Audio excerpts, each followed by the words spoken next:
Hello everyone, welcome back to my channel Home Science Zone. Today's topic is Psychosocial Development Theory of Erik Erikson. इसको हम हिंदी में बोलते हैं मनोसामाजिक विकास का सिद्धांत। चलिए स्टार्ट करते हैं। इस थ्योरी को पढ़ते टाइम आपके माइंड में सबसे पहले एक थॉट आ रहा होगा कि साइको सोशल का मतलब होता क्या है।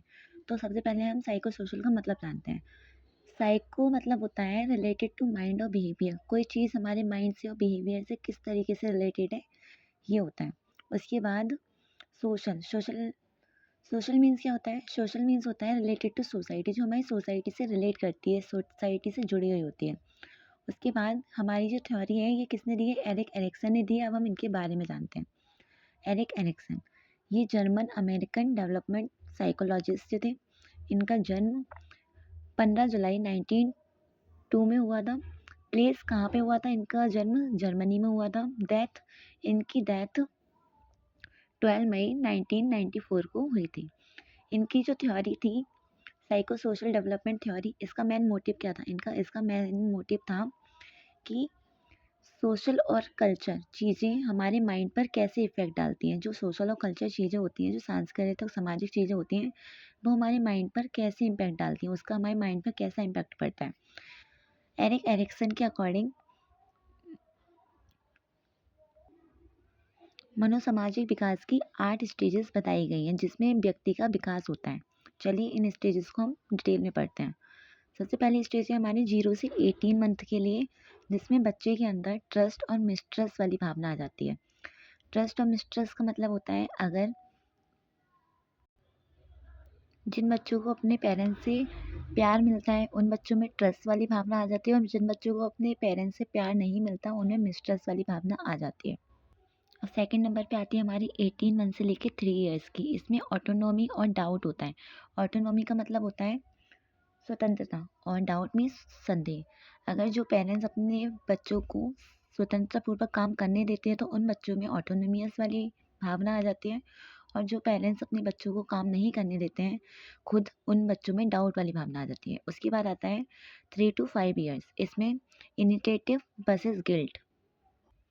इस अवस्था में अगर बच्चे अपने पेरेंट्स से क्वेश्चन कर रहे हैं और अगर पेरेंट्स उनके क्वेश्चन का आंसर दे रहे हैं तो बच्चे इनिशिएटिव हो जाते हैं, मतलब आत्मबल हो जाता है उन बच्चों के अंदर। अगर पेरेंट्स उनके बच्चों के आंसर नहीं दे रहे हैं तो उनमें अपराध बोध आ जाता है, मतलब गिल्ट करने लगते हैं वो। उसके बाद आता है 6 to 11 ईयर। इसमें इंडस्ट्री वर्सेस इंटीरियर। इसमें बच्चा माता पिता का काम करने की कोशिश करता है। अगर माता पिता अपने काम में बच्चे को बढ़ावा देते हैं तो बच्चे में इंडस्ट्री वाली भावना आती है, और अगर पेरेंट्स अपने बच्चे को काम नहीं करने देने चाहते हैं तो उसमें इन्फीरियरिटी वाली भावना आ जाती है। उसके बाद आता है हमारा 12 to 18 ईयर्स की अवस्था। इसमें क्या होता है? Identity versus confusion. इसमें बच्चा अपनी आइडेंटिटी को बनाना चाहता है। अगर अपनी आइडेंटिटी बना लेता है तो अच्छी बात होती है, वरना बच्चे के अंदर कन्फ्यूज़न आ जाता है, बच्चा कन्फ्यूज़ रहता है अपनी लाइफ में। उसके बाद आता है 18 to 14 ईयर्स की अवस्था। इसमें इंटीमेसी वर्सेस आइसोलेशन। मतलब बच्चा घनिष्ठ संबंध अपने मित्रों से, अपने परिवार से घनिष्ठ संबंध बना के रहना चाहता है, और अगर नहीं बना पाता तो बच्चे के अंदर आइसोलेशन वाली भावना आ जाती है। उसके बाद आता है 41 to 65 ईयर्स वाली एज। इसमें क्या होता है? Generativity and stagnation. इस एज में व्यक्ति अपनों से ज़्यादा दूसरों के बारे में सोचता है।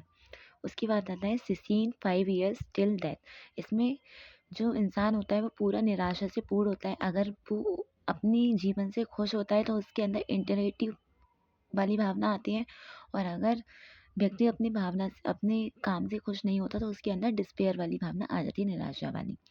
फर्स्ट नंबर में इसके रिजल्ट क्या होते हैं? जो हमारी ट्रस्ट और मिसट्रस्ट वाली एज होती है इसमें हो पाती है। सेकंड नंबर में विल आती है। विल मतलब इच्छा। से थर्ड नंबर पे पर्पस। 4 नंबर पे कॉम्पिटेंसी। 5 नंबर पे फिdelity। 6 नंबर पे लव। 7 नंबर पे केयर। 8 नंबर पे विजडम। सो आई होप आपको मेरी वीडियो अच्छी लगी होगी। अगर आपको इसकी स्टेजेस को और डिटेल में पढ़ना है तो आप मेरी नेक्स्ट वीडियो को देख सकते हैं। मैं उसमें इसकी स्टडीज़ को और ज़्यादा डिटेल में डिस्कस कर दूंगी। So thank you everyone for watching my video.